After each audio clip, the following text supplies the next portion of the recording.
তো এখানে দেখতে পাচ্ছ তোমরা একটা সামসেটে ঘোলা মেরেছি। তো এই সামসেটটাকে কিভাবে ভালো করে প্লাস্টার করবে তো আমি আজকে দেখাবো, তো ভিডিওটা দেখতে থাকো তোমরা।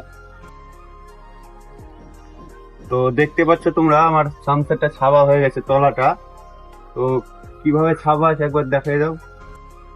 তো যত ভালো করে তোমরা ছাপবে ফুটিং কম পড়বে, মানে তাড়াতাড়ি কাজটা হবে। তো ভালো করার চেষ্টা করবে তোমরা। তো এখন আমি সম্পূর্ণ কাজটা দেখাবো। তো এখন আমার পুরো কমপ্লিট ছাবা, একদম সাইড সাইড সব হয়ে গেছে, উপরে মশলা ভেঙেছি। তখন সবের ফার্স্টে আপনাদের হচ্ছে কাজ পাটা মারা। তো আমি কিভাবে পাটাটা মারছি সেটাও আপনারা দেখেন। তো এই দেখেন।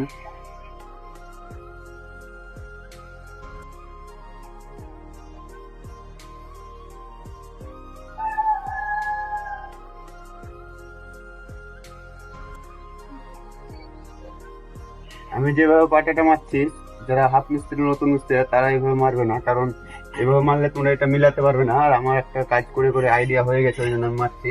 তো তোমরা সবার ফার্স্টে এটা মারবে, তারপরে এটাকে মারবে এভাবে। মানে আমি কাটছি, দেখতে পেলে তোমরা এভাবে এটার সাথে মিললো, এটার সাথে মিললো। তো এরকম করে দু সাইডে করে দেবে, এরকম মারবে।